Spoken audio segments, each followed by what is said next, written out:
This is lecture number 1 of numerology. So सबसे पहले समझना है कि न्यूमरोलॉजी होती क्या है and why is this so important. जो न्यूमरोलॉजी होती है, the simple meaning is numbers. Science हमेशा से हमारी थी, हमारी हमारी ही शास्त्रों से निकली है, बट हम इसको यूज करना भूल गए थे। हम ये भूल गए थे अपने स्क्रिप्चर्स में से कि इस नॉलेज को, इस साइंस को कहाँ से उठाएं और किस तरह से हम इसका यूटिलाइजेशन करें। तो जब कीरो आए थे इंडिया में, उन्होंने बहुत रिसर्च की थी, उनको ऑकल्ट साइंस में बहुत इंटरेस्ट था, पामिस्ट्री में भी Cheiro is a big name, and numerology भी आप बोल सकते हैं कि टू अ लार्ज एक्सटेंट उन्होंने ही हमारी लेकिन हमें रिवाइव कराई। उन्होंने देखा कि इंडिया में हर कोई जब पूजा करता है तो रुद्राक्ष की माला में 108 बीड्स होते हैं। इस तरह से बहुत कुछ चीजें जब उन्होंने देखी, ऑब्जर्व किया, तो फिर से उन्होंने बुक्स लिखे, फिर से उन्होंने इस चीज पे अवेयरनेस स्प्रेड की। It is all a play of numbers. आजकल आप देखोगे तो नंबर्स हर जगह है। किसी को कांटेक्ट करना है, नाम नहीं पता है, तो टेलीफोन नंबर से कर सकते हैं। अगर आपके पास आपका आधार कार्ड नहीं है तो आपकी कोई आइडेंटिटी नहीं है, आपका कोई वेरिफिकेशन नहीं है। आपके पास हाउस है अगर, तो आप कैसे किसी को समझाओगे? उस नंबर से। आप बस नाम दे दोगे कि ये नाम है घर का, वो नाम है, उसकी कोई रिकॉग्निशन नहीं है। हाउस नंबर जो एड्रेस होता है ना, वो डिफाइन करता है आपका घर कहाँ पे है। कार अगर आती है तो उसके ऊपर जब तक कार के नंबर का नंबर प्लेट नहीं लगता, उसका कोई सिग्निफिकेंस नहीं है। मोबाइल पे बात करनी है, पहले लैंडलाइन होती थी, आजकल होते हैं मोबाइल नंबर्स। हर जगह, एवरीवेयर, इवन अगर जेल में कोई जाता है तो कैदी नंबर है, उसका जो सेल होगा वो सेल नंबर है। Everywhere numbers are very prominent. और जब आप पैदा होते हो तब भी आप एक नंबर को ही लेके पैदा होते हो, जिसको बोला जाता है आपका डेट ऑफ बर्थ। अब इस डेट ऑफ बर्थ को, क्या डेट ऑफ बर्थ होता है? एक डेट होती है, एक मंथ होता है और एक ईयर होता है, राइट? एक डेट, एक मंथ, एक ईयर होता है। इतना, बस एक इतना सा नंबर, और वो आपके लाइफ के सारे सीक्रेट्स को डिकोड कर सकता है। कैसे कर सकता है, क्या कर सकता है? एग्जैक्टली वो ही पर्पस है इस कोर्स को सीखने का। सबसे पहले न्यूमरोलॉजी में मैं आपको दो टर्म्स इंट्रोड्यूस कराऊंगी, ठीक है? जो हमारा सब्जेक्ट है ये न्यूमरोलॉजी, इसमें दो बहुत ज्यादा इंपॉर्टेंट टर्म्स होते हैं। पहला टर्म होता है हमारा रूट नंबर और दूसरा होता है हमारा डेस्टिनी नंबर। जो रूट नंबर होता है ना हमारा, वो क्या होता है? That shows your internal personality, कि अंदर से आपकी क्या पर्सनालिटी है और आपका क्या नेचर है। ये चीजें आपका रूट नंबर शो करता है। और डेस्टिनी नंबर क्या है? वो है आउटर पर्सनालिटी, या आप इसको कह सकते हो आपका आउटर परसेप्शन। अब ये चीजें मैं आपको क्लियर करती हूँ कि एग्जैक्टली क्या होता है। इंटरनल पर्सनालिटी, ये एक ह्यूमन है, ठीक है? ये हमेशा आपको दिखेगा हैप्पी है, कूदता है, जॉली है, नेचर में चीयरफुल है, सबसे जाके बात करता है, सब कुछ करता है। ये चीजें दूसरे लोगों के सामने ये इस तरह का बिहेवियर दिखाता है। कोई पार्टी में जाएगा तो हाय बडीज, हेलो बडीज, कैसे हैं आप, इस तरह का जो एक बिहेवियर होता है वो एग्जिबिट करता है। तो लोग इसको कैसा पर्सन समझेंगे? ये जो पर्सन है, ये दूसरों के लिए, मतलब पीपल आउटसाइड के लिए ये कैसा हो गया? लोग समझेंगे ये तो एक हैप्पी गो लकी इंसान है, ये एक चीयरफुल पर्सन है, ये एक पॉजिटिव पर्सन है। बट अपने घर के अंदर ये इंसान, और अपने मन मन के अंदर ये इंसान हमेशा चिढ़ता रहता है, रोता रहता है, इरिटेट होता रहता है, दूसरों की बुराई करता है, दूसरों के अंदर फ्लॉज फाइंड करता है, किसी के अच्छे ट्रेड्स, किसी का अच्छा बिहेवियर टॉलरेट नहीं कर पाता है, सुन नहीं पाता है। इन दैट केस ये इंटरनल नेचर होता है। तो अब इंटरनल नेचर इस पर्सन का क्या हुआ? इस पर्सन का इंटरनल नेचर आप कैसा बोलेंगे? Always sad, sadistic personality. In fact अगर मैं एक ही वर्ड में डिस्क्राइब करूंगी, सेडिस्टिक पर्सन। जो पर्सन बाहर के लोगों के लिए हैप्पी गो लकी है, हो सकता है वो अंदर से बिल्कुल सेडिस्टिक हो सकता है कोई पर्सन बाहर से शो करता हो मेरे अंदर बहुत करेज है और अंदर अंदर वो इतना डरता हो हर चीज से। सो एक पर्सन का हमेशा जो आउटर पर्सनालिटी होता है और इनर पर्सनालिटी होता है उसमें बहुत बार डिफरेंस होता है। हम वर्ल्ड को क्या दिखाते हैं कि हम बहुत अच्छे हैं, हम बहुत फेयर हैं, हम बहुत जस्ट हैं। कभी कोई पर्सन अपनी बुराई करेगा ही नहीं, वो अपना बेस्ट साइड शो करता है। बट उसका रियल साइड किसको पता होता है? जो लोग उसके साथ रहते हैं।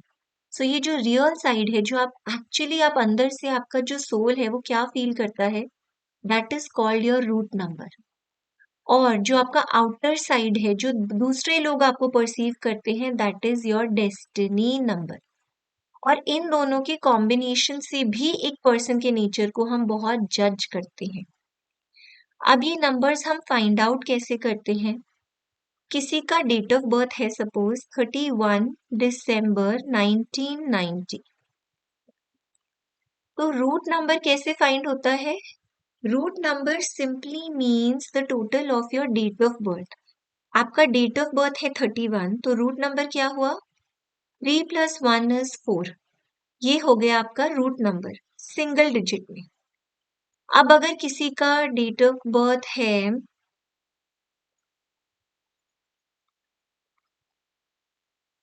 किसी का डेट ऑफ बर्थ है 27 अक्टूबर 1987, तो यहाँ पे रूट नंबर क्या होगा?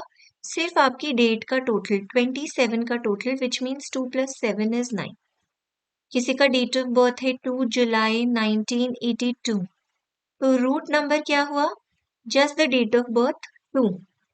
ऐसे ही मैं आपको 3 एग्जाम्पल्स और देती हूँ। 14 जून 1972, 28/9/1980,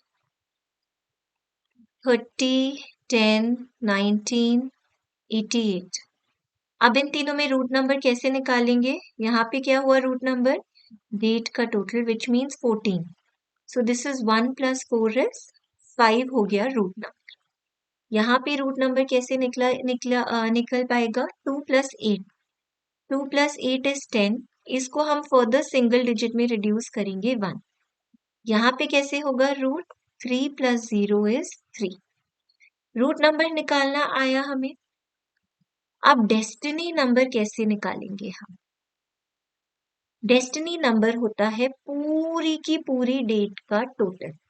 तो यहाँ पे ये पूरी डेट ये है हमारी, इसका जो टोटल होगा वो डेस्टिनी नंबर होगा, विच मीन्स 3 + 1 31, +1 + 2 12 को खोला हमने, +1 + 9 + 9 + 0 इसको ओपन किया, ये कितना आया? 4 5 6 7 8।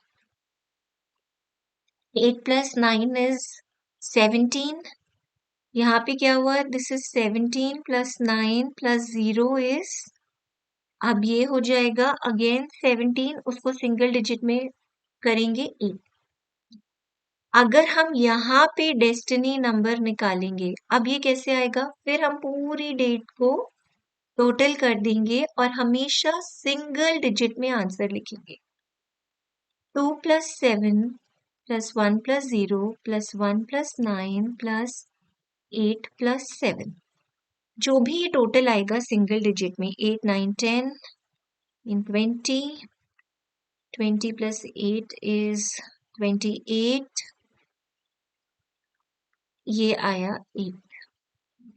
यहाँ पे डेस्टिनी कैसे निकलेगा? 2 + 7 + 1 + 9 + 8 + 2, तो ये हो गया 8 9 10 19,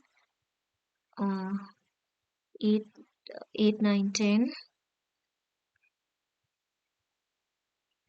19, so this is 1 9 10 11 2। इसी तरह से हम इनमें भी डेस्टिनी नंबर निकालेंगे, पूरे डेट ऑफ बर्थ को एक्सपैंड करेंगे और जो भी आपके सिंगल डिजिट आंसर्स आते जाएंगे वो हो जाएंगे आपके destiny numbers. And same goes for here, simple mathematical calculation है, आई एम श्योर आप कर ही लेंगे, बट जो भी आंसर आएगा, आंसर हमेशा आएगा सिंगल डिजिट में। ऑलवेज रिमेंबर, हमारी पूरी की पूरी न्यूमरोलॉजी 1 to 9 पे खत्म हो जाती है, 1 to 9 में हो जाती है। थोड़े से जो पाइथागोरस के कॉन्सेप्ट होते हैं वो मैं आपको यहाँ पे समझाऊंगी। तो वो जितनी भी पूरी न्यूमरोलॉजी है वो सबका सब कुछ आपको इसमें अभी धीरे धीरे सीक्रेट्स विल अनलॉक और आपको समझ आएगा कैसे करना है। सो जो भी सिंगल डिजिट में आंसर आएंगे, अब आई होप आप समझ गए हैं कि रूट नंबर क्या होता है और डेस्टिनी नंबर क्या होता है। अब देखिए, जो हमारे नंबर्स हैं 1 to 10, हर नंबर को कोई ना कोई प्लैनेट और कोई ना कोई डे रिप्रेजेंट करता है। पहले मैं आपको बताती हूँ कौन से प्लैनेट का कौन से नंबर कौन से प्लैनेट को रिप्रेजेंट करता है और कौन से डे को रिप्रेजेंट करता है। नेक्स्ट लेक्चर से हम धीरे धीरे समझेंगे कि हर प्लैनेट के बारे में, उसकी कैरेक्टरिस्टिक्स को समझेंगे, उसकी डेज को समझेंगे, बहुत सारी चीजों को समझेंगे। तो 1 को रिप्रेजेंट करता है सन और इसका डे होता है संडे।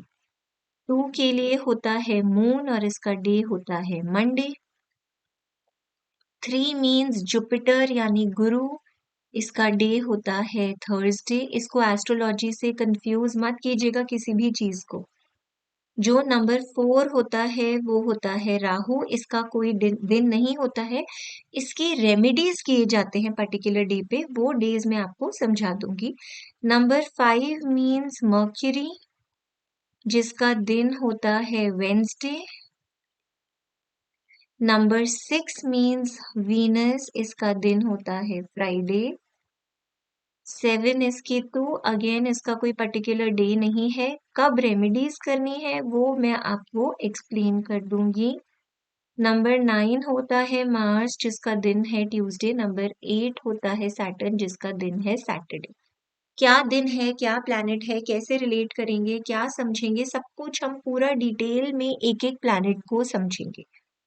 टू स्टार्ट विद, इस लेक्चर में मैं आपको बेसिक्स से इंट्रोड्यूस कराना चाहती थी। Please keep making your notes also so that आपको सब कुछ अच्छी तरह से समझ में आता रहे। Now I will meet you in the next lecture so that हम एक एक प्लैनेट को इलैबोरेटेड फॉर्म में बहुत अच्छी तरह से समझेंगे। Thank you so much.